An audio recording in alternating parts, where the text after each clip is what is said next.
सारे बाबा छोड़ के लेने आजा सामनी रे रिंगस के उस मोड़ पे आ गया मैं हो आ गया मैं दुनियादारी सारे बाबा छोड़ के लेने आजा काट वाले रिंगस के उस मोड़ पे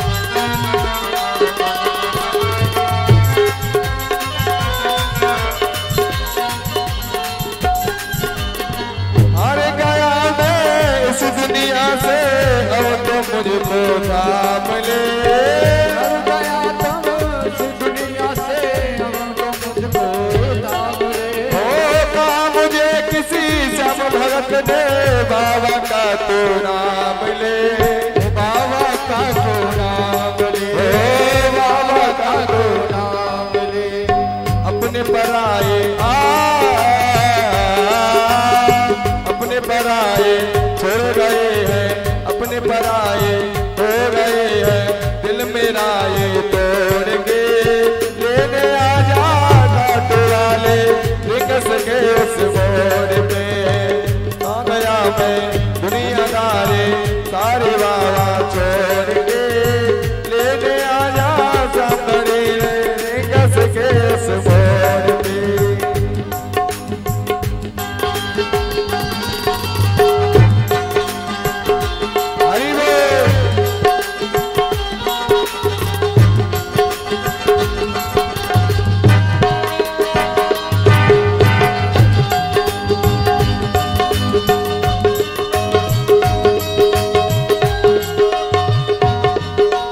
और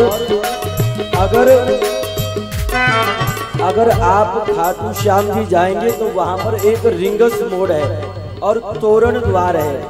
एक भक्त भगवान के दर्शन करने गया, उसके पास किराया नहीं है, रिंगस के द्वार पर खड़ा होकर के खाटू श्याम जी से कह रहा है कि प्रभु अब तुम ही मुझे यहाँ से लेकर के चले जाइए। आप भी हाथ उठा करके प्रार्थना करिए, हरि बोल।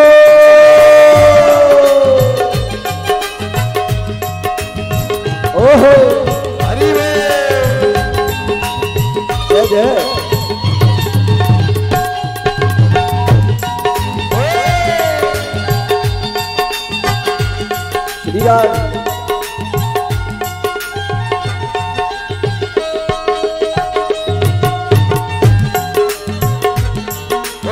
तिरवानी के कलाधारी कला मुझे दिखा दे कला मुझे दिखा दे कला मुझे दिखा दे जैसे दर्शन सबको देता वैसे मुझे करा दे करा दे मुझे करा दे अब मैं कराऊंगा तुम्हारे अब मैं कराऊंगा तुम्हारे दोनों हाथ जोड़ के लेने आजा सामने रिंगस के उस मोड़ पे लेने आजा फाटे वाले रिंगस के उस मोड़ पे। राधा रानी की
रिंगस के उस मोड़ पे, हाँ रिंगस के उस मोड़ पे, रिंगस के उस मोड़ पे, रिंगस के उस मोड़ पे, रिंगस के उस मोड़ पे, रिंगस के उस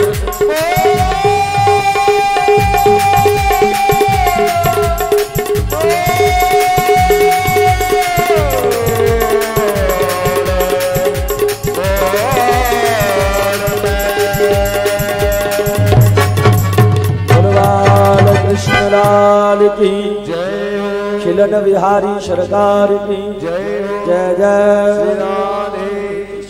अब सुखदेव स्वामी कथा का आनंदोपान करा रहे हैं, जिसमें सुखदेव कहते हैं परीक्षित भगवान मिट्टी को भी खाया करते थे, ब्रज रज को खाया करते थे। बंधुओं, ब्रज की जो रज है वो बड़ी पवित्र और पावन है।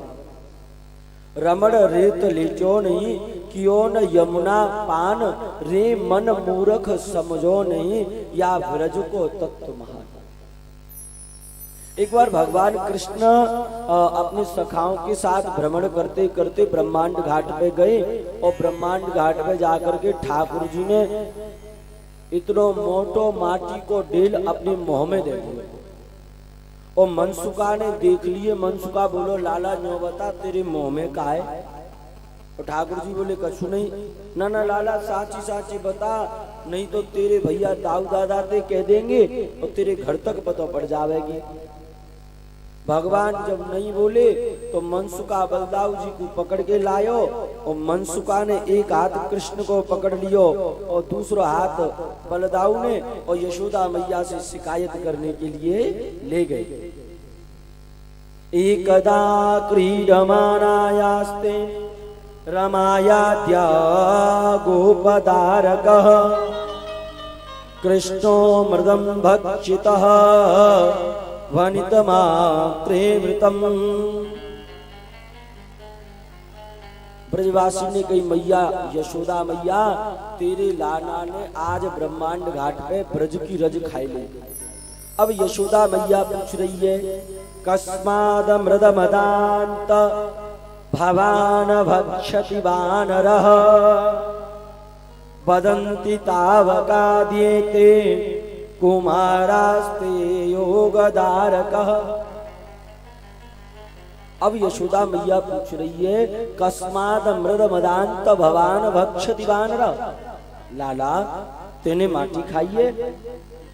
और भगवान स्पष्ट मना कर रही है मैया मैं नहीं माटी खाई। अच्छा दोनों ही बात कह रही हैं, मैया मैं नहीं माटी खाई और मैया मैं नहीं माटी खाई, दोनों बात कह रहे हैं भगवान।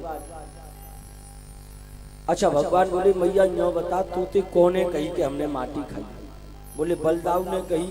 अच्छा ना हम भक्षितवान अम्बे सर्वे मिथ्या विशंसिना, मैया मैं साची साची कह रही हूँ मैंने माटी नाने खाई, जो सब के सब मिथ्या बोल रहे झूठ बोल रहे। मैया बोली हाँ हाँ मोह पतो है हरिश्चंद्र ने मेरी घर में जन्म लियो है, पर लाला अगर पता पड़ गई कि तेने माटी खाई है तो अच्छे से खबर लूंगी। भगवान बोले अगर तो विश्वास ना है रो तो हमारो मोनो खुलवाई के देख ले। भगवान से यशोदा मैया क्या कह रही है? भगवान भक्षति वानर, लाला तू माटी खाए रहे हो, ऐसा लगता है कि पूर्व जन्म में तू वानरों का मित्र था क्या? और ऐसा लगता है कि पूर्व जन्म में तू सुगर था क्या जो माटी खाता डोल रहा है? परीक्षित ने कहा अरे सुखदेव जी मैया क्या कह रही है? मैया भगवान को वानरों का मित्र कह रही है, मैया भगवान को सुगर कह रही है। सुखदेव कहते हैं परीक्षित मैया कुछ गलत नहीं कह रही है। भगवान भक्षति वानरः, भगवान जब राम अवतार में थे तो यही बंदर तो भगवान के मित्र थे, तो मैया ने कुछ गलत नहीं कहा है। फिर मैया ने कहा कि ऐसा लगता है पूर्व जन्म में सुगर था क्या? तो भगवान एक बार बराह अवतार लेकर के भी तो आए थे, भगवान एक बार सुगर भी तो बने थे ना। मैया ने अपना मुखमंडल खोलने को कहा लाला मुंह खोल के बता, और जैसे ही भगवान ने मुख खोला, आकाश पाताल रसातल अतल वितल भूतल ब्रह्मांड अंतरिक्ष ग्रह सूर्य चंद्र मंगल बुध गुरु शुक्र शनि राहु केतु ब्रजमंडल वृंदावन पूरा सृष्टि का दर्शन अपने मुखमंडल में करा दिया। और जैसे ही अपने मुखमंडल में पूरी दुनिया दिखा दी, मैया ने तो कान पकड़े, भगवान मोई माफ कर दो, तुम तो परमात्मा हो। भगवान ने विचार किया, अब मैया पतो पड़ गई कि हम भगवान है, तो अब कोई 4 चिनोरी वारो रट्टो फिर आएगा। हाँ, लेकिन भगवान ने क्या किया, योग माया से भगवान ने यशोदा मैया को सब बुला दिया। बाद में मैया बोली, लाला मैंने तेरे मुंह में कछु देखो है। भगवान बोली, क्यों बता मैया कितनी उम्र हैगी। लाला चौथापन आ गए हो। भगवान बोले, बस तो जा में तियो दोष नाने, जा उम्र पे ऐसो ही होए करे। भगवान इस प्रकार मैया से ठिठोली करते हैं और ब्रज की रज का पान करते हैं। बंधुओं, ब्रज की रज बड़ी पवित्र पावन होती है। वृंदावन में आप जाइए, वृंदावन में आपको ऐसे ऐसे संत मिल जाएंगे जो ब्रज की रज को अपने गालों तक लगाते हैं, अपने पूरे माथे पर लगाते हैं। और जो वस्तु माधव को प्रिय है वो चीज हमको भी अच्छी लगती है, इसलिए ब्रज के संत ब्रज रज लगाते हैं। भक्तवत्सल भगवान की जय जय जय श्री राधेश। फिर एक बार सुखदेव स्वामी कहते हैं, परीक्षित एक बार यशोदा मैया भगवान के लिए माखन बिलोह रही थी। एकदा गृहदासीषु यशोदानंदन गेहिने कर्मांतर नियुक्तासु निर्मंथनम स्वयं दधि यानि यानि ह गीतानि तदबाल चरितानि च दधि निर्मंथन काले स्मरन्ति तानि गायतः। यशोदा मैया भगवान के लिए दही बिलोह रही। बंधुओं, माधव की 3 प्रकार की भक्ति होती है, मनसः वाचः और कर्मणा। यशोदा मैया तीनों भक्ति कर रही है। मनसः, मन से भगवान के बारे में सोच रही है, मेरा लाला आवेगा माखन मांगेगा। वाचः, अपने मुखमंडल से भगवान के लिए भजन गा रही है। कर्मणा, अपने हाथों से भगवान के लिए दही बिलो। एक समय में 3 प्रकार से भगवान की भक्ति कर रहे हैं। तो हम तो एक टाइम में एक प्रकार की भक्ति नहीं करते हैं। लेकिन यशोदा मैया के पास माधव आ गए और भगवान कृष्ण आए और यशोदा मैया के पास आए, मैया बड़ी जोर की भूख लगी है, माखन दे। यानी यानी गीतानी। मैया बोली, लाला अब सद माखन निकसो नहीं है, अगर ज्यादा भूख लगी है तो बासो माखन। ना ना मैया, सद माखन चाहिए, अवई चाहिए और जायखन चाहिए। मैया बोली, अब जाए सद माखन कहाँ दूं। मैया बोली, लाला सद माखन तो दे दूंगी, नेक लाला ऊपर को देखियो भूखा है। और जैसे ही भगवान ने ऊपर को देखी तो चंदा मामा। अब तो माखन भूल गए, अब तो चंदा मामा चाहिए, अवई चाहिए, जायखन चाहिए, चंदा मामा। यशोदा मैया बोली, तेरे नंद बाबा की फैक्ट्री लग रखी है, सो चंदा मामा लाला के देती जाऊं तो। हाँ, ना ना मैया, चंदा मामा चाहिए। चंद्र खिलौना ले होरी मैया, चंद्र खिलौना ले हो, सुरभि को पय पान न करी हो, चंद्र खिलौना ले हो। अब भगवान यहाँ पर यशोदा मैया को 3 धमकी दे रहे हैं, अगर चंदा मामा नहीं देवेगी तो ठीक नहीं होगा। कहा करेगो, सुरभि को पय पान न करी हो। मैया तू रोज रोज मुझे कहा बात सुरभि गैया को दूध पिला देती है, मैं बस सुरभि गैया का दूध नहीं पिएंगे। मैया बोली लाला पहले तो तू 1.5 हड्डी को है रहे हो, मैं तो दूध पिया के ने जो मोटो ताजो करवो चाहूं। अगर तू दूध नहीं पिएगो तो मैं दूध दाऊ दादा को पिया दूंगी, पर तो चंदा मामा नहीं दूंगी। भगवान विचार करने लगे हमारी पहली और धमकी तो खाली चली गई, चंदा मामा तो देना नहीं रही। अब सुखदेव कहते हैं भगवान दूसरी धमकी दे रहे हैं, चंद्र खिलौना ले होरी मैया, चंद्र खिलौना ले हो, सुरभि को पयपान न करे हो, और बेणी शीस न गुथे हो। देख मैया अगर चंदा मामा नहीं दयो तो ठीक नहीं होगो, कहा करेगो मैया तू रोज रोज में चुटिया गूंथ देती है, चुटिया गुथवाए वो बंद कर देंगे। मैया बोली लाला पहले तो तू कालो कलूटो सोए, मैं तो त्यो श्रृंगार करके तो सुंदर बनावे को प्रयास करूं। अगर चुटिया नहीं गुथवावेगो तो मैं दाऊ दादा की चुटिया गूंथ दूंगी, पर तो चंदा मामा नहीं देंगे। अब भगवान को क्रोध आ गया, अच्छा मैया देख अब की बार ठीक नहीं होवेगो, अगर तेरे चंदा मामा नहीं दयो तो। मैया बोली अब क्या करेगो, तीसरी धमकी दे रही मैया चंदा मामा नहीं दयो तो पूरे ब्रजमंडल में पंचायत करेंगे, और बा पंचायत में सबरे ब्रजवासी आवेंगे, और ब्रजवासी बुजुर्गों आवेंगे, और बिन बूढ़े बड़े के बीच में ठाड़े है कि हम यूं कह देंगे कि हम तो भैया अकेले नंद बाबा के लाला हैं, यशोदा मैया के लाला हम नहीं है। और जब ऐसा कहा तो मैया को अपने लाला की तुतलाती हुई वाणी पे दया आ गई। मैया बोली लाला चंदा मामा तो नहीं, तू कहे तो तेका जो बहू लाए दूं, चंदा मामा भूल गए, अब तो बहू चाहिए, जायकन चाहिए, अब ही चाहिए।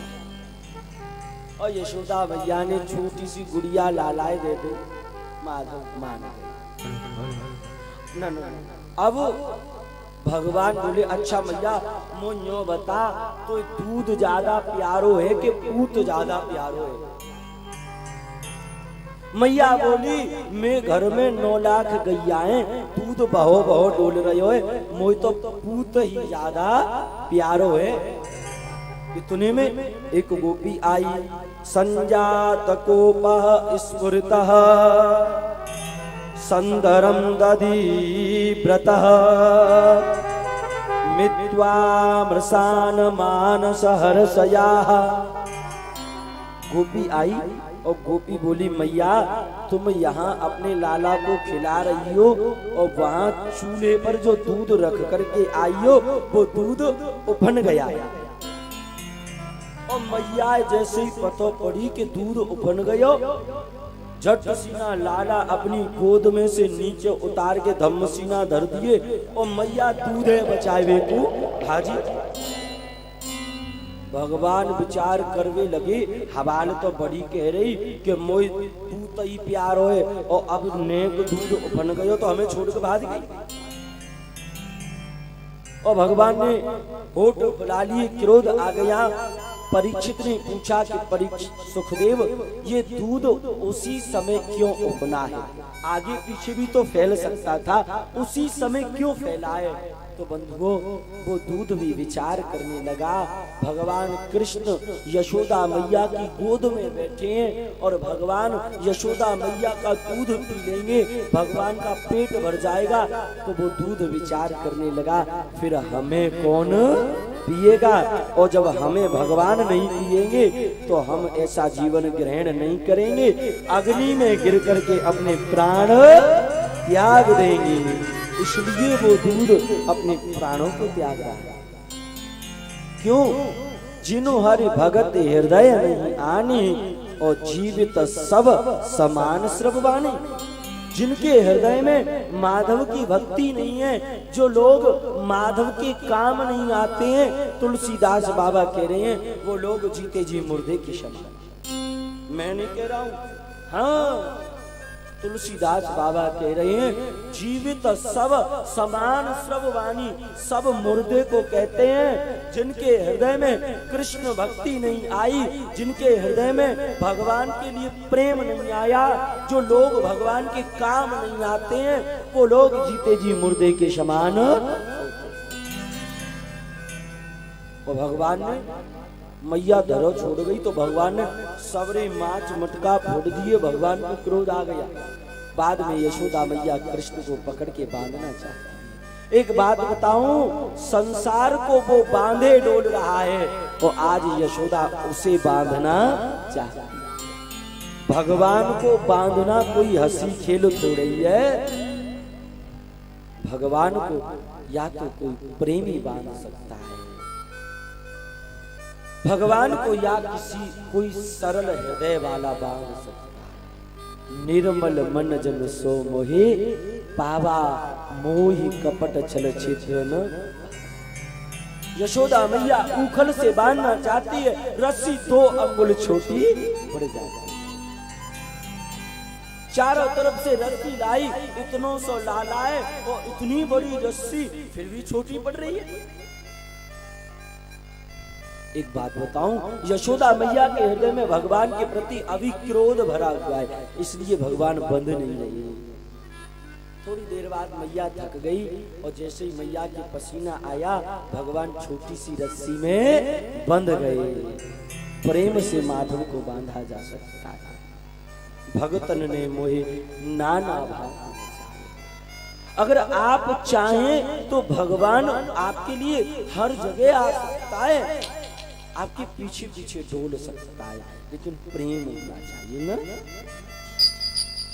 बाद में उखल से बन गए माधव, और उखल से जब बन गए, आंगन में 2 वृक्ष लगे थे, यमला और अर्जुन। ये कुबेर के पुत्र हैं। नारद जी ने इनको वृक्ष बनने का श्राप दे दिया। कुबेर के पुत्र यमला और अर्जुन स्त्रियों के साथ स्नान कर रहे थे। नारद जी आए, लेकिन यमला और अर्जुन ने नारद का सम्मान नहीं किया। नारद जी ने श्राप दे दिया, तुम लोग जल में जड़ की तरह पड़े हो, तो जाओ मैं श्राप देता हूं कि तुम जड़ वृक्ष बन जाओ। इसलिए वो वृक्ष बनेंगे। कुबेर के पुत्र बोले, बाबा श्राप दे, वो आवत के श्राप दे, बचाना भी आता है। हाँ हाँ, स्वयं भगवान आवेंगे और भगवान का तुमसे स्पर्श हो जाएगा तो तुम्हारा उद्धार हो जाएगा। आज भगवान उखल को कड़ेरते कड़ेरते आगे गए, दोनों वृक्षों से भगवान का स्पर्श हुआ, वृक्ष धराशायी हो गए और भगवान के सामने खड़े होकर के स्तुति करने लगे। बड़ी सुंदर स्तुति करी है वृक्षों ने। प्रभु आप सबके कर्ता धर्ता हैं, पाणी गुणान कथने श्रवणौ च कथाया हस्तौ च कथाया व्रतवंदितः। यमला अर्जुन का उद्धार हुआ। इस प्रकार भगवान ने और उखल बंधन की लीला को पूरा किया, तो भगवान का नाम यहाँ पर दामोदर पड़ गया। बोल दामोदर भगवान की जय। अच्छा बंधु, भगवान कृष्ण का जब जन्म हुआ था ना, तब भगवान कृष्ण के जन्म उपलक्ष्य में इतना दान दिया था, हद से ज्यादा। सर्वस्व दान दीन सब काऊ, जय बाबा राखानी काऊ। बंधुओं, मनुष्यों को दान देना चाहिए, लेकिन कुछ कुछ लोग ऐसे होते हैं जो बिल्कुल भी दान नहीं देते। हाँ, ऐसे क्या था, एक आदमी था, ध्यान से सुनिए, बड़ी श्रेष्ठ कथा है। एक आदमी था, वो जीवन में कभी भी दान नहीं देता था। अगर उससे कहें कि भैया दान करो, तो वो कहता था कि खर्च हो जाएगा। और लोगों ने क्या किया, इसी वजह से मजाक मजाक में उसका नाम दानचंद रख दिया। दान 1 रुपए का नहीं देता है और लोग कहते हैं दानचंद जी आ गए, दानचंद जी आ गए। एक दिन दानचंद की पत्नी बोली, तुम 1 रुपए का दान नहीं देती हो, लोग तुम्हें हंसी हंसी में दानचंद कहते हैं। ऐसा करो, कोई बात नहीं, तुम दान नहीं देते हो तो हमारे गांव के बगल में 12 किलोमीटर गंगा जी बह रही हैं, गंगा जी नहाओ, 1 रुपया को दान मत दो, कम से कम गंगा जी तो नहा लो। दानचंद ने कहा ठीक है, हम गंगा जी नहाने चले जाएंगे। और जैसे ही दानचंद गंगा जी नहाने के लिए गया, विचार करने लगा, अगर किसी टम्पू में बैठ के जाएंगे या किसी ऑटो में बैठ के जाएंगे तो वो हमसे पैसा मांगेगा, धन मांगेगा, और धन हम किसी को एक अठन्नी देवेंगे नहीं। और दानचंद 12 किलोमीटर पैदल पैदल गंगा जी नहाने के लिए गया, लोभी आदमी। और जैसे गंगा जी में नहाने के लिए गया, इसने विचार किया, अगर गंगा जी के किसी घाट पे नहावेंगे तो वहां पंडा जी खड़े होते हैं और पंडा जी दान मांगते हैं, और दान हम देवेंगे नहीं, क्योंकि दान देना हमारा तो स्वभाव नहीं है।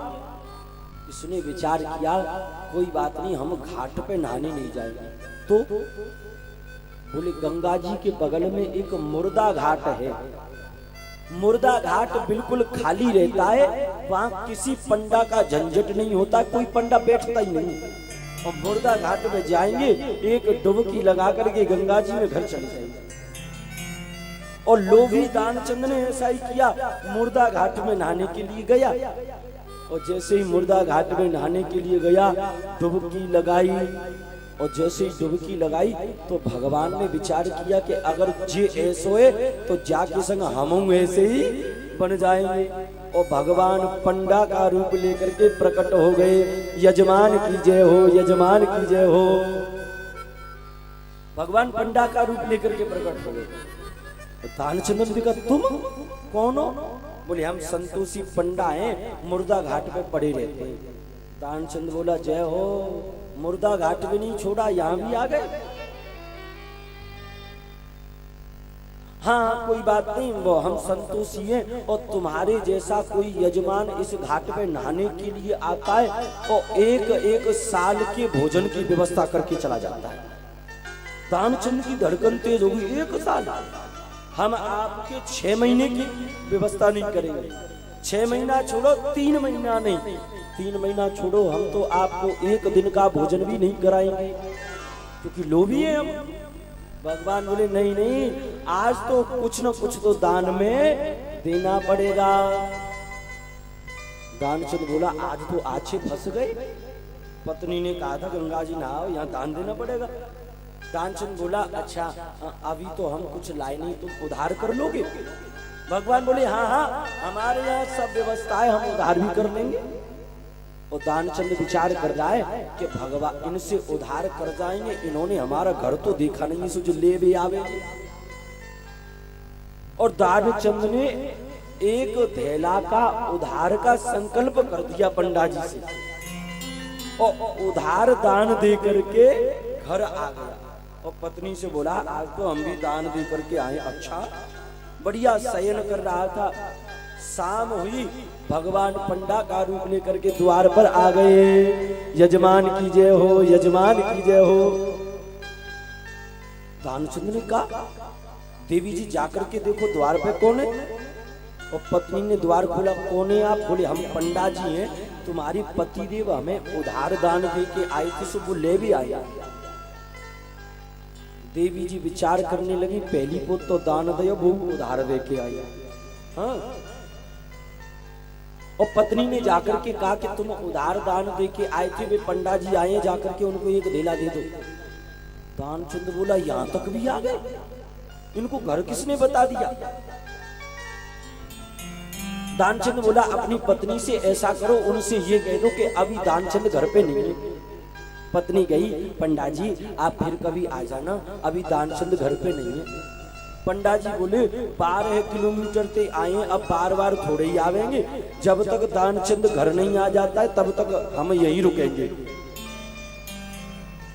और देवी ने जाकर के कहा कि सुनो, वो तो जाने का नाम ही नहीं ले रहे।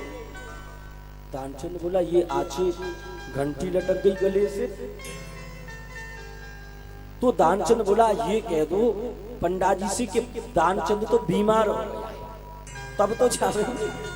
पत्नी गई, महाराज अब तो तुम चले जाओ, और पतिदेव बीमार रह गए, फिर कब आइयो। दानचंद बोला, अरे पंडा जी बोले नहीं नहीं, हमारा यजमान बीमार हो जाए और ऐसी हालत में हम अपने यजमान को छोड़ के कैसे जा सकते हैं? वो परेशान है, उसके दुख में हम बैठे रहेंगे, और जब तक वो ठीक नहीं हो जाएगा तब तक हम द्वार से जाने वाले नहीं है। पत्नी ने जाकर के कहा, ऐसा है, उनको दान दे दो, वो जाने वाले नहीं है। अच्छा। दानचंद बोला, ऐसा करो, उनसे ये कह दो कि दानचंद तो मर गया, हाँ तब तो जाएंगे। पत्नी बोली, बुद्धि खराब हो गई है, तुम यहाँ जिंदे बैठे हो, मैं कह दूं कि तुम मर गए। अरे नहीं, तुम तो ढोंग बना के थोड़े से आंसू निकाल के कह देना क्या जा रहा है। पत्नी गई, आंखों में आंसू लाए, महाराज जी अब तुम कैसे करके चले जाओ, हमारे पतिदेव तो चले गए और न जाने कहाँ गए थे, वो गुजर गए, अब तुम भी जाओ। पंडा जी बोले, क्या दानचंद मर गया? अरे अरे बहुत बुरा हुआ। अरे अब तुम सबको क्या बताती फिरोगी घर घर में कि दानचंद मर गया, हम ही सबको बताए देते हैं कि दानचंद मर गया। और अमित रूप प्रगटे ते ही काला, भगवान एक से अनेक हो गए और सबको बता दिया कि दानचंद मर गया, दानचंद मर गया।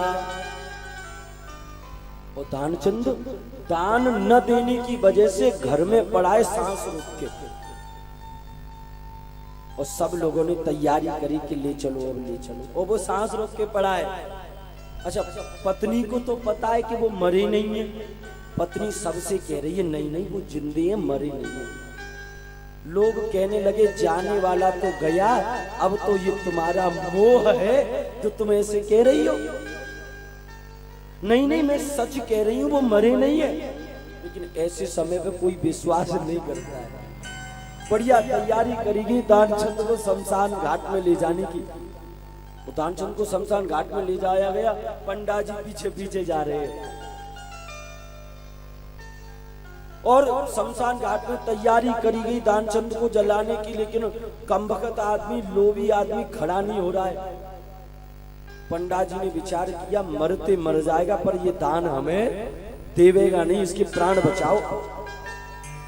पंडा जी ने सबसे एक मिनट रोक लेना, पंडा जी ने सबसे कहा कि भैया दानचंद हमारा शिष्य है और ये मर गया है, तो इसके कान में हम अंतिम बार कुछ कहना चाहते हैं। पंडा जी गए और जाकर के दानचंद से कहा, आया हूँ स्वर्ग से और तुझ संग नाता जोड़। पंडा जी ने कहा, मैं स्वर्ग से आया हूँ, मैं पंडा नहीं हूँ, मैं भगवान हूँ। दानचंद ने सोचा हो भगवान आगे दर्शन कर लेवे, और जैसे ही कफन का कपड़ा नीचे सरकाया तो फिर वही पंडा जी फिर कपड़ा ऊपर को कर लिया, और यहाँ तक भी आ गए। पंडा जी ने कहा ये मरते मर जाएगा। पंडा जी बोले, आया हूँ स्वर्ग से तुझ संग नाता जोड़। देख मैं स्वर्ग से आया हूँ, अब तू कुछ मांग ले, मैं तुझसे प्रसन्न हूँ। दानचंद बोला, आए हो तुम स्वर्ग से और मुझ संग नाता जोड़, बस कृपा इतनी कीजिए के बाद हेलाए दीजिए छोड़। बोले जो मैंने तुम्हें उधार धेला दे दिया है ना, बस उसको छोड़ दो। तो बंधुओं कभी कभी लोग ऐसे भी लोभी हो जाते हैं कि एक हठन्नी भी दान देने को उनसे निकलती नहीं है। लेकिन तन पवित्र सेवा की धन पवित्र कर दान अवश्य करना चाहिए। भक्त वत्सल भगवान की जय जय श्री राधे। 24 घंटे किसी से पूछो गाना आता है नहीं आता, नाचना आता है नहीं आता, बोलना आता है अच्छे से नहीं आता, तो करते क्या हो? आता क्या है? पैसा पैसा पैसा, बस कमाना आता है, कमाना आता है। ज्यादातर लोगों पर बस कमाना ही आता है, तो उसको कमाने के बाद भी उससे दान देना चाहिए। क्योंकि 85 वर्ष के हो गए, 80 वर्ष के हो गए, ज्यादा ज्यादा 10-15 वर्ष और बचिए, कर लो सो खामे और भज लो सो रामे। भक्त वत्सल भगवान की जय जय जय श्री राधे। तो अब यहाँ पर भगवान सुंदर माखन चोरी की लीला को प्रारब्धन दे रहे हैं। बोल माखन चोर भगवान की जय। सुखदेव कहते हैं परीक्षित कस्माद मृद मदांत भगवान भक्षितनः। भगवान ने माखन की चोरी नहीं करी, भगवान ने मन की चोरी करी है। एक बार भगवान ने समस्त ब्रजवासियों को बुलाया और भगवान समस्त ब्रजवासियों से बोले, भैया ब्रजवासियों चलो खूब नयो खेल खेलेंगे। ब्रजवासी बोले, भैया नयो खेल कहाँ खेलेगो? भगवान बोले, हम चोरी चोरी खेलेंगे। ब्रजवासी बोले, अरे दायरी के चोरी सिखावे को मैया देखिए वो पिटाई करेंगी कि छठी को दूध याद आ जाओ। भगवान बोले, मैं तुम्हें रुपया पैसा की चोरी नहीं सिखाऊंगा, मैं तो माखन की चोरी सिखाऊंगा। ब्रजवासी बोले, लाला तेरे घर में माखन की कमी है का जो चोरी करके खावेगो? तो भगवान बोले, मैं घर में तो माखन खूब है, पर जब मनसुकाए और मधुमंगले देखो 1.5 हड्डी के है। और जब जब इनसे पूछा जाए कि इनकी शकल पे 12 काई को बज रहे हैं, एक ही जवाब देते हैं, लाला माखन तो हमारे घर में तो है, पर हमारी मैया बाजार में बेच आवे। भगवान बोले, गैया चरावे को हम ग्वाला और माखन खावे को वो मथुरा के लाला। बात तो सही है लाला, तो कहा करें? बोले, घर घर माखन खाए जाओ, चोरी करो और बाद में मैया के कह दो बचे तो बेचे। फिर घर घर में माखन चोरी प्रारंभ हो गई। बोले, माखन चोर भगवान जय जय जय श्री राधे।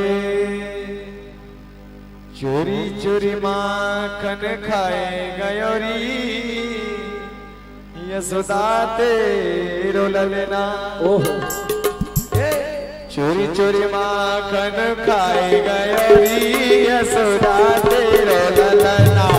चोरी चोरी माखन खाए गयोरी, यशोदा तेरो ललना। माखन चोर भगवान की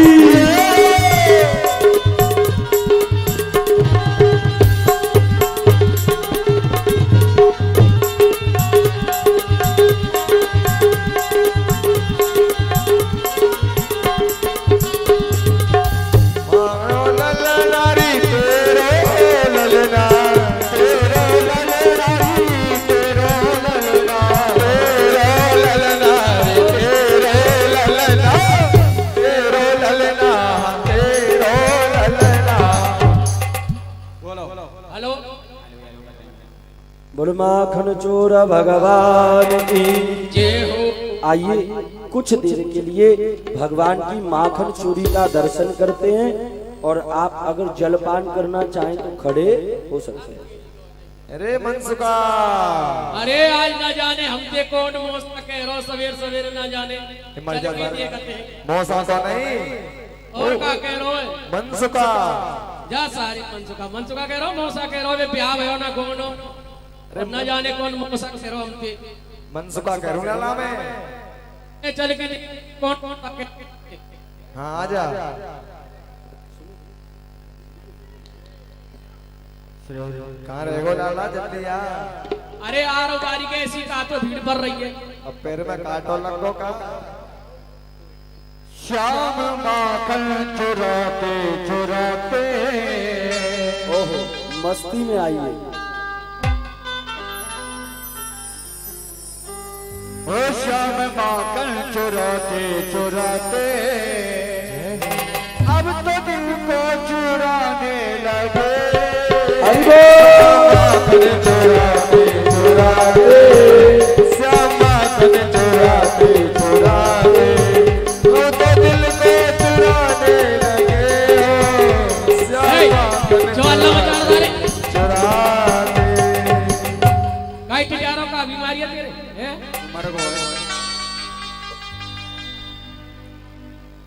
मोदी ने इतने चौड़े रोड बनवा दिए, जब रोड जाम कर रखा पूरा। भैया ने रोड दे दो जगह। हाँ दे दो जगह, जगह थोड़ी सी।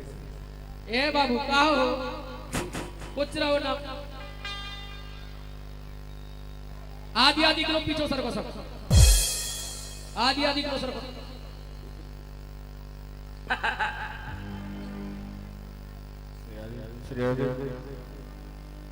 श्री राम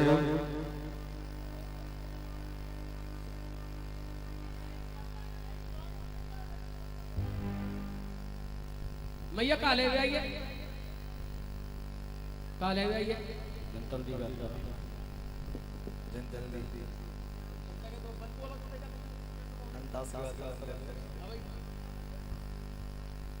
चले चल के देख के जाने कौन मौसा कह के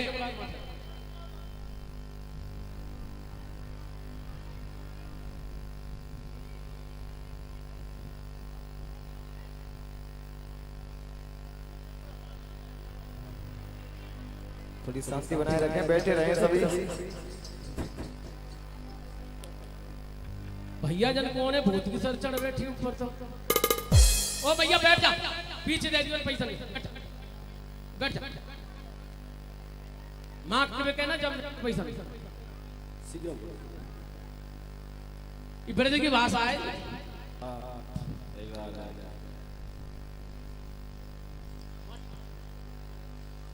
थोड़ा सा जल्दी कर लो बस।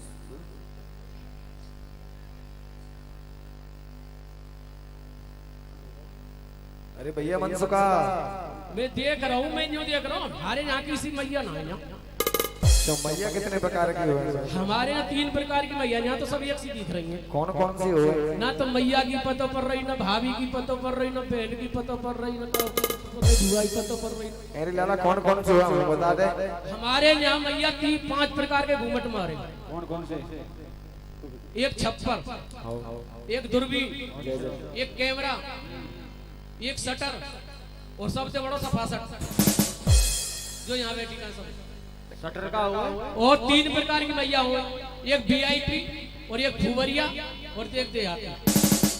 ये कैसी हुए? बन के दिखाऊं क्या वैसे समझ जाएंगे? दिखाई दे लाला दिखाई दे।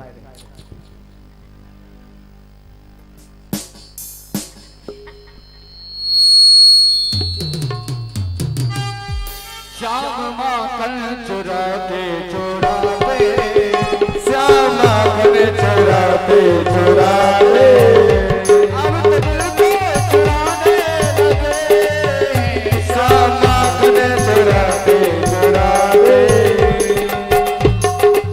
ओहो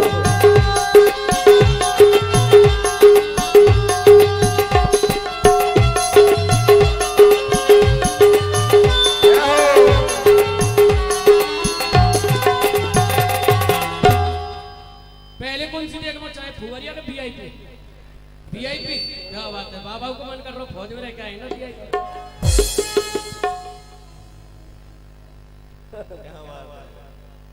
3 घंटा तो शीशा के सामने घर पे ठाड़ी रहे और नाव किसी पेट की बगल में डाल ली और नेक टाइम देखी बे ये समझे हमें कोई देखी ना रो निकारे पर्स में से शीशा का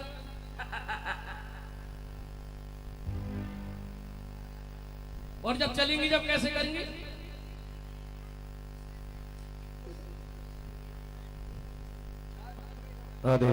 अरे कोई अलवेली जल भरने को जावे कोई अलवेली जल भरने को जावे कोई अलवेली जल भरने को जावे। शेर भर पानी लेके आएंगे और 3 जने तक टेढ़ी हो मत चली आगे जब कितना बोझ लग रहा और गांव वाली की कैसे होते आती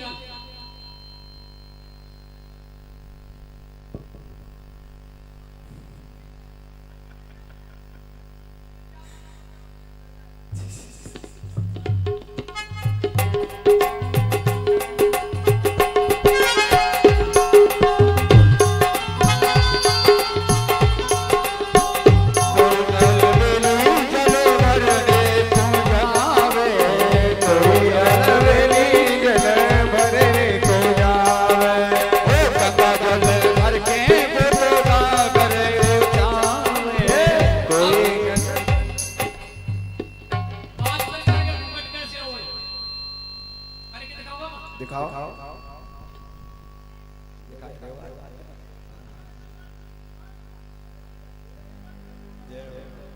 कौन सा हुआ है? देखो कैमरा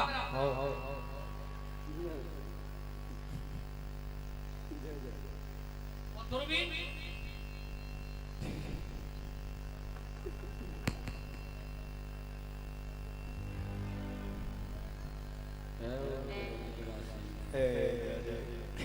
हेलो ये है वो दूरबीन और छप्पर कौन सा होगा बाबा? दिखा दिया। अरे वो गिर जाएगा इसमें। और शटर घर में झाड़ू लगा रही है, काम कर रही है, नो खुल्लो कितने आएंगे जीएसटी इनको निगाह करिए इतने सोसाइटी दिखते जी है वो शटर और सफा सट ये यहाँ बैठी हुई है सब देखो सफा सट। और फुवरिया कैसी होती है बाबा? फुवरिया यहाँ तो पता ना आते ना हमारे यहाँ तो आते हैं। बताया था और छाप तिलक सब छीन रे तेरे छाप तिलक सब छीन मुझे नाम लाए नाम लाए मुझे नाम लाए मुझे नाम लाए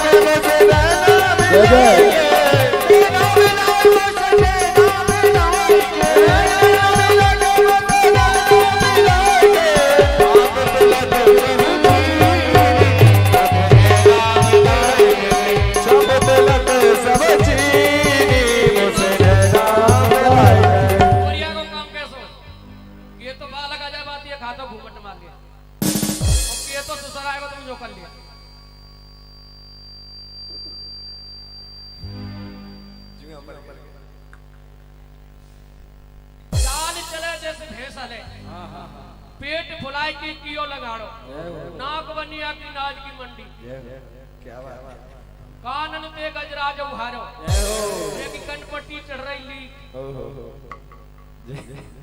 ऐसी ते तो रड़ुआ भलोर मांग और रोटी कराई जब कैसे करेगी पता बाबा? अनार के रंग की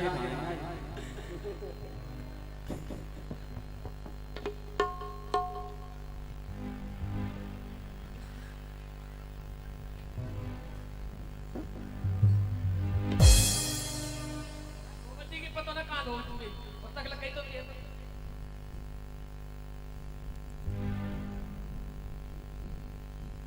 तुम्हारे जब कथा में आ रहे महाराज जी ने फोन करो लाला जल्दी आ जाओ।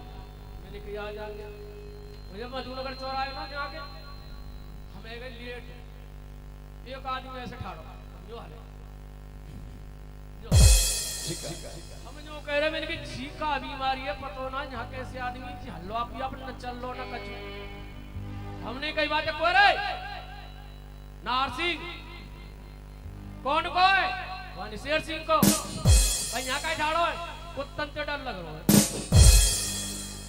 मर्दा या नारसिंह शेर सिंह सब घर में घुस रहे और फिर वो कुत्तन से डर लग रहा है। कुत्ता कै प्रकार के हों कितने यहाँ ये गली में लिख रही है कुत्तों से सावधान। ये कुत्ता बा घर में निकाह करके देखो और कैसे कर रहा हूँ कुत्ता हो 3 प्रकार के कौन कौन से एक तो जंग आवाज बोलते भाई ने क्या माइक करने का भाई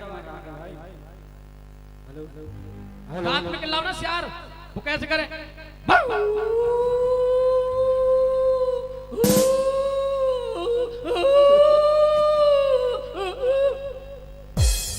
वो क्यों किल्लावे वो सबरा तो बिल्ले में चलो जाते तुम मड़ी में अपनी में पर भाई पूंछ ढक जाओ पूंछ लगे बाकी ठंड वो जब किल्लाओ और ये गो तो शहर को या किनारे में पट्टा पर रहता है भाई तरह तो भूख रहतो बाको तुम कैसे करते है by by by by by by by यार ऊपर वाले कहते हैं वो करते बाई और गामन को कुत्ता घुमा रहे हो तुम कैसे करते है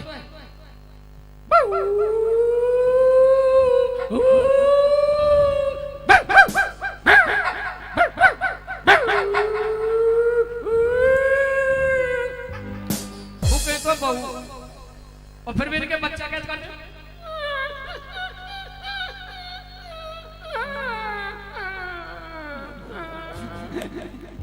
छोटे छोटे पिल्ला रहे ना बिन्ने भूख लगे ठंड लगे जब करेंगे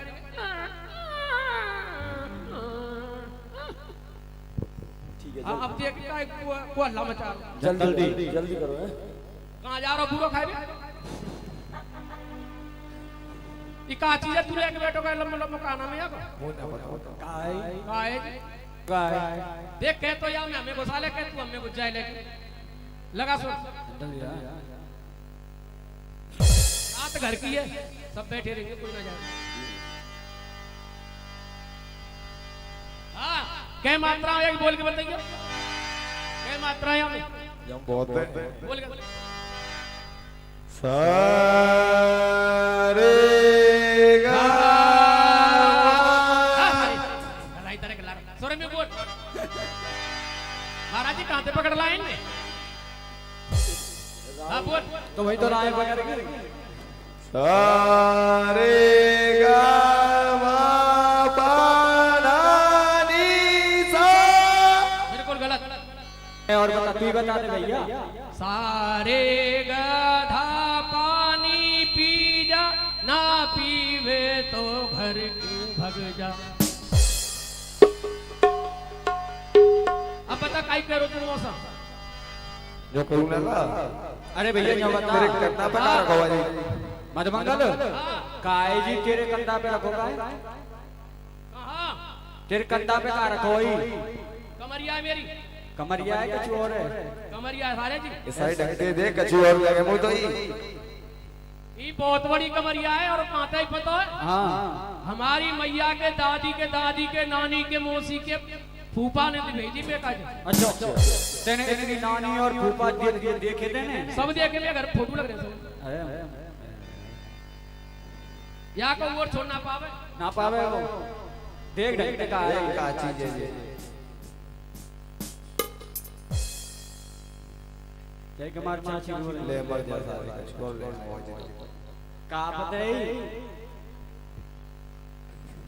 का है गो सारे धोखो है कैसे हल्ला मचा रो और मैं आए भैया चलाए कि मैंने कमरिया टांग दी फूटी अच्छा और भाई पर तेरी चाची ने मुझे बूटा दी घगरिया हाँ तेने हल्ला मचा वित्तीय माँ ध्यान जो करके हाथी अपनी फूटी पे हाँ अब वो कमरिया रह गई माँ अब वो घगरिया कोई बात ना है तो अपनी जगत में दो माता होता कौन सी फौजी तब दो माता हो जगत में पहली बहु माता और दूसरी गौ माता ठीक है चलो ठीक है जल्दी करो 9 बजे आरती होगी अरे कोई अलबेली जल भरने को अलबेली जल भरने को जावे गावरे जल के तो मत के उठावे अलबेली जल भरने को जावे पीछे से सोता लगावे दे जा पीछे से सोता लगावे दे जावा भीज जाए नगरी में तो भीज जाए नगरी काई बुला रहा है दादा काई को बुला रहा है बता जो करूं संजय भोजन कर भी चलता चलो चोरी करवे चल रहे हैं जा सारे कहां से खा रहा हो चोरी हम पंचवेदी के ब्राह्मण के बेटी बेटा अरे ना मैं कुछ और की कह रहा हूँ काई कह रहा है चोरी करेंगे काई की चोरी माखन चोरी मर मेरी सोसोरी ये मारी बता जी कोई चोरी है सही से सुनना लगा सुनना भाई हाँ माखन चोरी माटी में लेसरी कहा कह रहा है सही से सुन ज्यादा फलारा खेचाया तो कछु कह रहा कछु नहीं कर रहा सुन भैया मधुमंगल आज चोरी करवे चलना है माखन मिश्री दाल भात खिचड़ी ए सारे दाल भात खिचड़ी नहीं अरे सुने हाँ दाल भात खिचड़ी को खावे काजू बादाम की चीज चल रही है सुन मधुमंगल हाँ तेरी मैया सबे सवेरे कादे दो कहा दिया बाबा सफेद सफेद कादे कहा दिए कहा दिए कहा दिए कहा दिए कहा दिए सफेद सफेद कादे सफेद सफेद कहा दिए कहा दिए सफेद माखन काका हम के किया माखन हम के किया माखन हम के किया माखन आएगो ले सारे तो बेहोश है जिंदो का मरो का आएगो भैया सारे तेने मां खन बना दिया कमर टूटेंगे। ए चलो माखन मिश्री की चोरी करने चल रहे हैं। दादा हाँ दंडोत आशीर्वाद।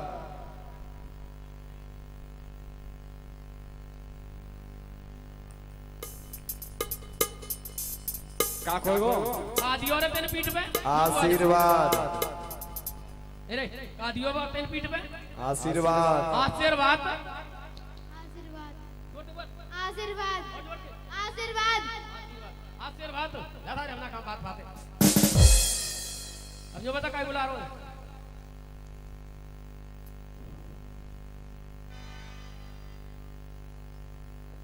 अरे बारे नंद के लाला तो पे 4 माला चलो हमारे संग धर्मशाला। चलो भैया कहाँ चोरी कर भी और कहाँ ना जाके चोरी कर क्यों ना जाके ए चलो सारे एक बात आता हाँ हाँ माँ कन कौन कौन खाओ तुम खाओगे और जब सखी आएगी जब मार को खाओगे तू खावे बोला मार हम खाएंगे और माँ का नहीं खाएंगे। देख सबन के मुंह खुल ले देख ले कोई से मुंह बंद ना माँ खन को दही को सब तैयार है देख देख मैया अंदर जो मुंह फाड़ रहा है। हाँ भैया चलो चल हर रात शाम सपने में आए। अरे मेरी दहिया पी गए अरे पी गए अरे मेरी दहिया पी गए चरा रा रा रा रा रा रा राधश्याम सपने में आए राधश्याम सपने में आए पी गए सारे तू सखी के मिलवा दिखे मुझे सलावना नहीं दिखे और का हम देख ये चोरी कर देख देख कितनी सखी बैठा लागे इन्ने मछेड़े भैया तू इन्ने मां का ना सारे ओ भैया पी गए भैया पी गए राधश्याम सपने में आए राधश्याम सपने में आए ओ राधश्याम सपने में आए।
ना धोयो और ऐसे में जमा दियो उलन सी जमा अब तो चेटी हो रही देख। हाँ बोल के माखन जब देऊंगी माखन जब देऊंगी पहले लगन दामन लूंगी माखन जब देऊंगी पहले लगन दामन लूंगी माखन जब देऊंगी पहले लगन दामन लूंगी पहले लगन दामन लूंगी।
राधा वल्लभ लाल की जय हो, खिलन बिहारी सरकार की जय हो, जय जय। श्री राधे श्याम। मेरी भरी मटकिया ले गयो मोहन वंशी वारो, हो मेरी भरी मटकिया ले गयो कान्हा वंशी वारो, मेरी भरी मटकिया ले गयो मोहन मुरली वाला, कान्हा वंशी वारो, कान्हा वंशी वारो, कान्हा वंशी वारो, कान्हा मुरली वाला, मेरी भरी मटकिया कान्हा वंशी वारो, मेरी भरी मटकिया ले गयो कान्हा वंशी वारो। राधा वल्लभ लाल की ओहो हरि बोल।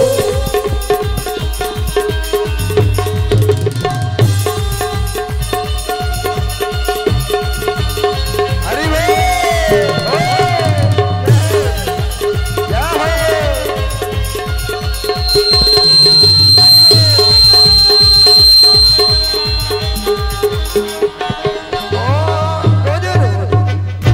बोल राधा वल्लभ लाल की जय हो, खिलन बिहारी सरकार की जय जय श्री जय। राधे श्याम। आइए अब बहुत माखन चोरी है गई, अब कथा में प्रवेश करेंगे। चिंता जय हाँ। और जैसे आप माखन चोरी कर रहे हो ठाकुर जी ने ऐसे नहीं करी। आइए अब भगवान की कथा का आनंद लेते हैं। भगवान माखन की चोरी नहीं कर रहे हैं, भगवान ने मन की चोरी करी है। प्रत्येक गोपी चाहती है कि वो कृष्ण हमारे घर आवे और हमारे बने हाथ का माखन खाए। इसलिए भगवान ने समस्त गोपियों के मनोरथ को सिद्ध करने के लिए माखन चोरी करी। और समस्त गोपियां भगवान की शिकायत लेकर के जाती हैं। मत्सान वंचः क्वचित समय क्रोश संध्या विजायते स्तेयम दधि पतयः कल्पानुवितः। समस्त गोपियां कहती हैं मैया तुम्हारा लाला ब्रजमंडल में माखन की चोरी करता डोलता है। तो यशोदा मैया ने सबसे पूछा कि क्या करता है, तो मत्सान मुंचः क्वचित समय। गोपियां कहती हैं तुम्हारा लाला हमारे घर आता है और गैया मैया के जो बछड़े हैं उनको खोल करके भाग जाता है। क्वचित समय भांडम भिड़ंती, माखन की जो मटकी है उनको फोड़ करके चला जाता है। बहुत सारी शिकायतें करी गोपियों ने और यशोदा मैया ने भी यहाँ वक्तव्य किया। अब सुखदेव स्वामी कहते हैं परीक्षित भगवान ब्रजमंडल में रह रही हैं, तो ब्रजमंडल में उस यमुना जी के पास एक कालिया नाग आया और वो कालिया नाग यमुना जी में रहने लगा। बंधुओं ये कालिया नाग पूर्व जन्म में कौन था और ये नाग क्यों बना है? सुखदेव स्वामी कहते हैं ये कालिया नाग पूर्व जन्म में वेदशिरा नाम का ऋषि था, ये कालिया नाग। और जब वेदशिरा नाम के ऋषि एक विंध्य पर्वत पर बैठ करके तपस्या कर रहे थे, फिर वहां एक अश्वसुरा ऋषि आए।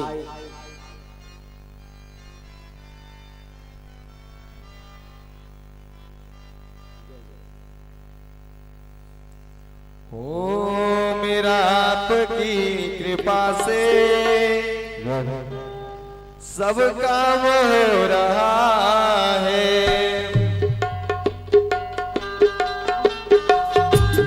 जय हो मेरा आपकी कृपा से सब काम हो रहा है। मेरा आपकी कृपा से सब काम हो रहा है। करते हो तुम कन्हैया, करते हो तुम कन्हैया,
हर मेरा नाम हो रहा है।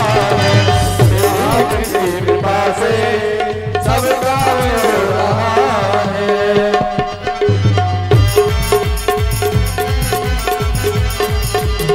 करते हो तुम कन्हैया, करते हो तुम कन्हैया, करते हो तुम कन्हैया, करते हो तुम कन्हैया, मेरा नाम हो रहा है। मेरा आपकी कृपा से सब काम हो रहा है। मेरा आपकी कृपा से सब काम हो रहा है।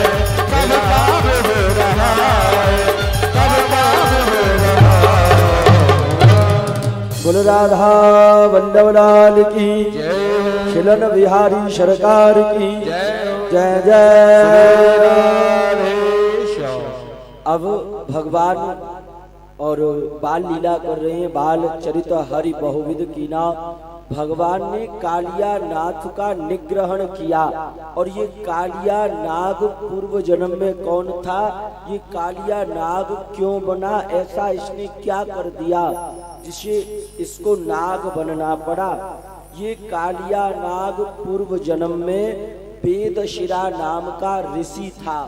और एक बार वेदशिरा नाम के ऋषि एक विंध्य पर्वत पर बैठ करके तपस्या कर रहे थे। वहां पर एक अश्वशिरा ऋषि आए और अश्वशिरा ऋषि विंध्य पर्वत पर तपस्या करने लगे। तो वेदशिरा ऋषि ने कहा कि आप इस पर्वत पर तपस्या मत करो, यहाँ मैं रहता हूँ। अश्वशिरा ऋषि ने वेदशिरा ऋषि को श्राप दे दिया, तुम व्यर्थ में और नाग की तरह फन फना रहे हो। इतना बड़ा पर्वत है, तुम कहीं भी रहो, मैं कहीं भी रहूं, तुम व्यर्थ में नाग की तरह फन फना रहे हो। तो जाओ, मैं तुम्हें श्राप देता हूं कि तुम नाग बन जाओ। उसी श्राप की वजह से वेदशिरा ऋषि यहाँ पर नाग बन करके, कालिया नाग बन करके आए। और कालिया नाग ने पूरी यमुना को विषैला कर दिया। यमुना में से और विष निकलता है, गैया मैया बेहोश हो जाती है। भगवान ने कालिया नाग का निग्रहण करने के लिए खेल खेल के बहाने भगवान यमुना जी के अंदर चले गए। और जैसे ही भगवान यमुना के अंदर गए तो कालिया नाग सो रहा है। भगवान ने सर्वप्रथम कालिया नाग के चरणों पर, पूंछ पर अपने चरणों का प्रहार किया। उसके बाद जोर से प्रहार किया, कालिया नाग जग गया। अपने मुखमंडल से विष निकालने लगा, अग्नि निकालने लगा और भगवान को नष्ट करना चाहता है। लेकिन भगवान ने कालिया नाग का इतना निग्रहण किया, ऐसे चरणों का प्रहार किया कि कालिया नाग की नस नस ढीली हो गई। फिर वहां उस नाग की पत्नियां प्रकट हो गई और पत्नियों ने प्रार्थना करी, प्रभु न्यायो हि दंडा कृतकिल विशेषः रिपुः सुतानामपि तुल्य दृष्टिम् तमः फलमे सानुवः। शव ने कहा, प्रभु कालिया नाग की पत्नियां कहती हैं न्यायो ही दंडा कृतकिल विशेषः। प्रभु आप धन्य हैं और आपका न्याय है। प्रभु अगर कोई शत्रु अच्छा काम कर देता है तो आप अपने शत्रु को अपने गले से लगा लेते हो, और अगर आपका खुद का पुत्र कोई गलत काम कर देता है तो आप अपने पुत्र को दंड देने में देरी नहीं लगाते हो। न्यायो ही दंडा कृतकिल विशेषः रिपु सुतानामपि तुल्य दृष्टि। भगवान की दृष्टि समान है, प्रभु क्षमा कर दीजिए। भगवान ने कहा तो कालिया नाग को इस यमुना जी से बाहर ले जाओ, ये विश्व उगलता है और उस जल से पूरा ब्रजमंडल परेशान होता है। कालिया नाग ने कहा, माधव कहाँ जाऊं, अगर मैं इस जल से बाहर जाऊंगा मुझे गरुड़ खा जाएगा, मुझे गरुड़ का भय है। भगवान ने कहा, अरे कालिया नाग, जिसके शीश पर अगर मेरे चरण रख जाएं, फिर उसे किसी से डरने की जरूरत नहीं है। बंधुओं, जब तक भगवान की भक्ति हृदय में नहीं आएगी तब तक डरना पड़ेगा, और जब भगवान की भक्ति हृदय में आ जाएगी तो संसार में निडर जीने लग जाओ।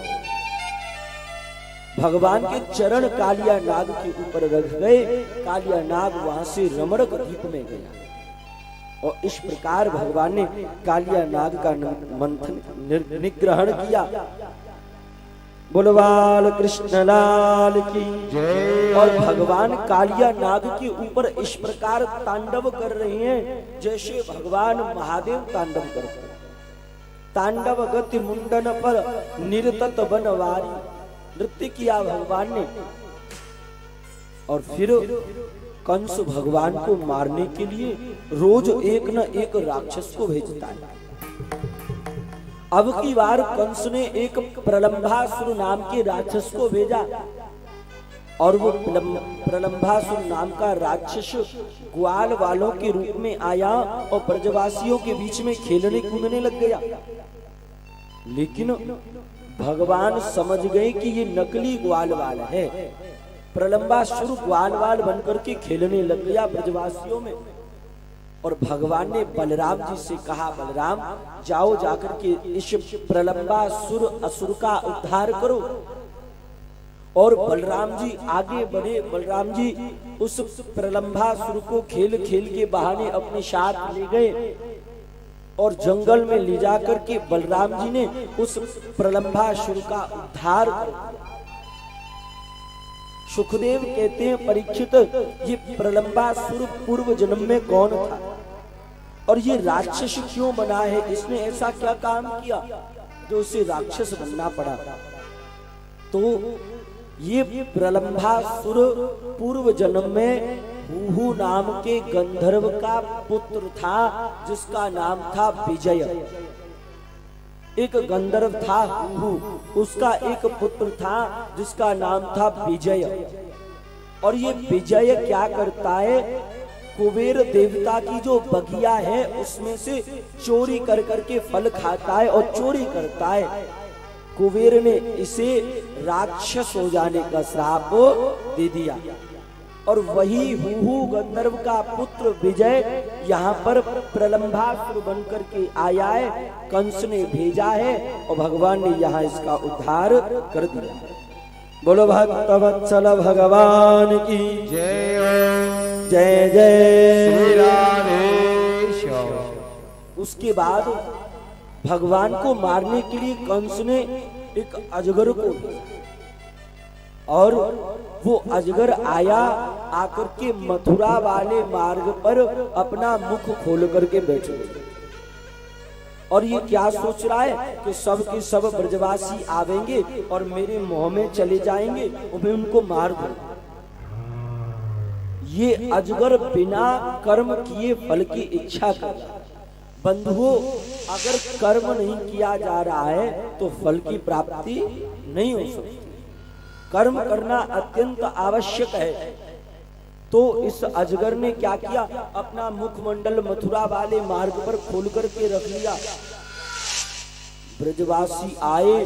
ब्रजवासियों ने सोचा शायद कोई गुफा होगी, और ब्रजवासी अजगर के मुख को गुफा समझ के उसके अंदर चले गए। और भगवान कृष्ण कह रहे, अरे ब्रजवासियों रुक जाओ रुक जाओ। लेकिन जब तक ब्रजवासी अंदर चले गए और भगवान कृष्ण भी अंदर गए, और ब्रजवासियों ने देखा कि कन्हैया जी गुफा कछु अलग ही है, गुदगुदी सी लग रही है, लेकिन वो तो सर्प है, अजगर है। बाद में जब सब ब्रजवासी अजगर के मुख के अंदर चले गए तो अजगर ने अपने मुख को बंद कर लिया। मुखेन निमिषेन विदीर्णम जाता। और फिर भगवान ने क्या किया? जब अंधेरा हो गया मुख के मंडल में, तो भगवान ने अपने मुष्टिकेन अजगरस्य प्रभावेण, और एक मुष्टिक का प्रहार किया और अजगर का मुख फट गया और यहाँ अजगर का उद्धार किया है। बोलो भक्त वत्सल भगवान की जय जय जय श्री राम। इस प्रकार भगवान ने अनेक अनेक राक्षसों का उद्धार किया और भगवान फिर धीरे धीरे अनन्य लीलाओं को कर रहे। और संसार कहता है कि भैया भगवान ने गोपियों के वस्त्रों का हरण किया। अब सुखदेव यहाँ पर चीर हरण की लीला को सुना रही है। ध्यान दीजिएगा, संसार ने केवल इतना सुना है कि भगवान गोपियों के वस्त्रों का हरण करते। भगवान क्यों हरण करते थे? भगवान ने गोपियों के वस्त्रों को कहाँ चुराया? जब भगवान ने गोपियों के वस्त्रों को चुराया तब उनकी उम्र कितनी थी? और गोपियों के वस्त्रों को भगवान ने क्यों चुराया? आखिर क्या कारण हो गया? तो सुखदेव वर्णन करते हैं। हेमंत प्रशमे मासी नंद ब्रज सुकुमारिका चारुहस्यस्य भुञ्जाना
ये अगर इस मंत्र का जाप कराया जावे तो भगवान की कृपा से उन्हें सुंदर वर प्राप्त हो जाए। कात्यायनी महामाये महायोगन्यधीश्वरी और नंद गोप शुते देवी पति में कुरते न। उसके बाद भगवान की पूजा कर रही हैं गोपियां और पूजा करने के बाद एक दिन व्यतीत हुआ और दूसरा दिन आया। गोपियां जल में स्नान कर रही और गोपियों का पूरा शरीर जल से ढका हुआ है। मात्र गोपियों का मुखमंडल दिखाई दे रहा है। और भगवान कृष्ण आए ठुमकते ठुमकते।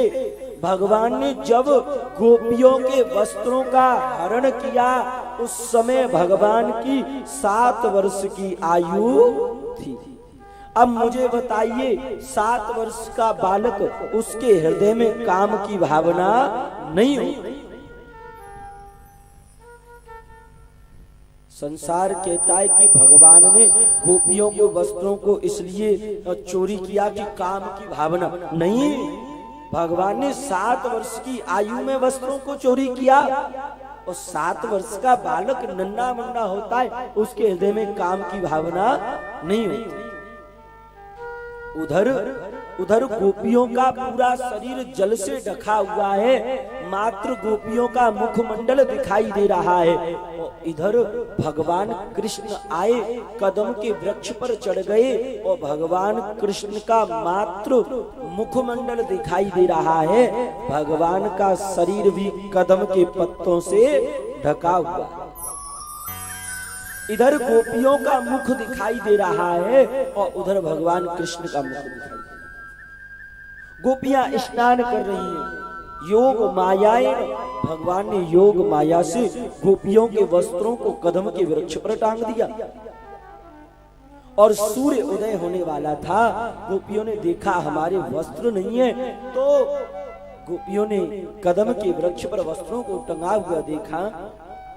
गोपियां कहती हैं, प्रभु आपने ये बड़ा गलत किया है, आप हमारे वस्त्रों का हरण कर रहे हैं, तुम्हारी शिकायत मैया से करेंगी लाला।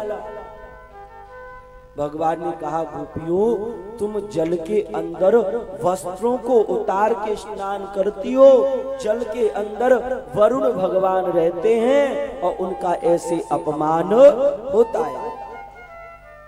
गोपियों ने कहा, कृष्ण माफ कर दो, आज के बाद कभी भी ऐसी गलती नहीं करेंगी। और भगवान वस्त्रों को दे करके वहां से चले गए और गोपियां बाद में वस्त्रों को धारण करके घर आ गई। अब मुझे बताइए, इस लीला में ऐसा कुछ हुआ जिस पर हम तुम कह सके कि भगवान ने गोपियों के वस्त्रों को काम की भावना से चोरी किया? भगवान की 7 वर्ष की आयु है, भगवान ने 7 वर्ष की आयु में वस्त्रों को चोरी किया। लेकिन चोर संत के यही विचारा और खुद जैसा सब संसारा। अगर आप अंदर से जैसे हो, आपको संसार भी वैसा ही दिखाई देगा। संसार भी वैसा ही दिखाई देगा। उसके बाद भगवान ने अनन्य लीलाओं को प्रारंभ किया और भगवान बाल लीलाओं को करते करते सुखदेव स्वामी कहते हैं, परीक्षित भगवान ने एक बार गोपियों के साथ रास आदि किया और भगवान ने 7 वर्ष की आयु में गोवर्धन पर्वत को धारण किया। अच्छा बंधु, यहाँ पर भगवान गोवर्धन की कथा को श्रवण कराया जा रहा है। सुखदेव कहते हैं, परीक्षित ये गोवर्धन कौन है? गौ माने होता है इंद्रिय और वर माने होता है सुंदर और धन माने होता है खजाना। गोवर्धन का व्याकरण करिए। गौ माने होता है इंद्री और वर माने होता है सुंदर और धन माने होता है खजाना। सुंदर इंद्रियों के खजाने को गोवर्धन कहते हैं। बंधुओं, अगर हमारे तुम्हारे शरीर में इंद्रियां अच्छी हैं तो हमारे तुम्हारे शरीर में ही गिरिराज भगवान प्रकट हो जाएंगे।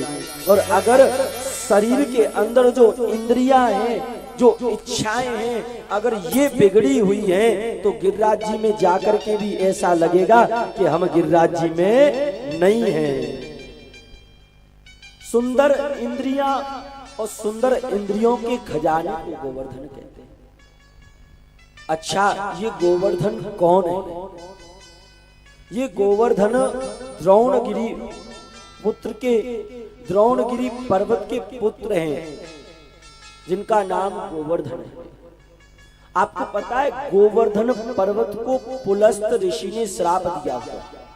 जो गोवर्धन पर्वत ब्रज मंडल में विराजमान है, उस गोवर्धन पर्वत को पुलस्त ऋषि ने श्राप दिया और वो गोवर्धन पर्वत दिन दिन तिलवर घटता जा रहा है। उसे पुलस्त ऋषि ने श्राप दिया और जब पूरा कलयुग आ जाएगा तो वो गोवर्धन पर्वत अपने आप नष्ट हो जाएगा, समाप्त हो जाएगा। क्यों? क्योंकि पुलस्त ऋषि का श्राप लगा हुआ। एक बार पुलस्त ऋषि द्रोणगिरी पर्वत के पास गए। द्रोणगिरी पर्वत, आपके पुत्र गोवर्धन को हम काशी में ले जाना चाहते हैं। द्रोणगिरी पर्वत ने कहा, आप मेरे पुत्र गोवर्धन से पूछ लो कि वो तुम्हारे साथ जाना चाहता है कि नहीं। और पुलस्त ऋषि ने गोवर्धन पर्वत से कहा, गोवर्धन मैं तुम्हें काशी में ले जाना चाहता हूँ और काशी में ले जाकर के विराजमान करूंगा। गोवर्धन पर्वत ने कहा, पुलस्त ऋषि मैं तुम्हारे साथ तो चलूंगा, लेकिन एक शर्त है, मुझे आप रास्ते में जहां रख दोगे मैं वहीं रखा रह जाऊंगा, फिर वहां से उठूंगा नहीं। और पुलस्त ऋषि गोवर्धन पर्वत को लेकर के आने लगे। पुलस्त ऋषि रास्ते में लेकर के आ रहे थे। पुलस्त ऋषि को जलपान करने के लिए और थोड़ी देर रुकना पड़ा और गोवर्धन को धरती पर ब्रजमंडल में रख दिया। और जैसे ही पुलस्त ऋषि अपनी नित्य क्रियाओं से निवृत्त हुए, बाद में गोवर्धन पर्वत को उठाना चाहा, लेकिन गोवर्धन पर्वत नहीं उठा, क्योंकि गोवर्धन ने स्पष्ट कह दिया था, आप मुझे मार्ग में जहां रख दोगे मैं वहीं रखा रह जाऊंगा। पुलस्त ऋषि ने कहा, अच्छा हम तुम्हें काशी में ले जाना चाहते, तुम जा नहीं रहे हो तो जाओ, मैं पुलस्त ऋषि गोवर्धन पर्वत तुमको श्राप देता हूँ कि आगे आने वाले कलयुग में तुम रोज तिलवर घटते चले जाओ। और बंधुओं, वो तिलवर घटता जा रहा है, जब बहुत कलयुग आ जाएगा तो गोवर्धन पर्वत अपने आप समाप्त हो जाएगा। ये जो कथा है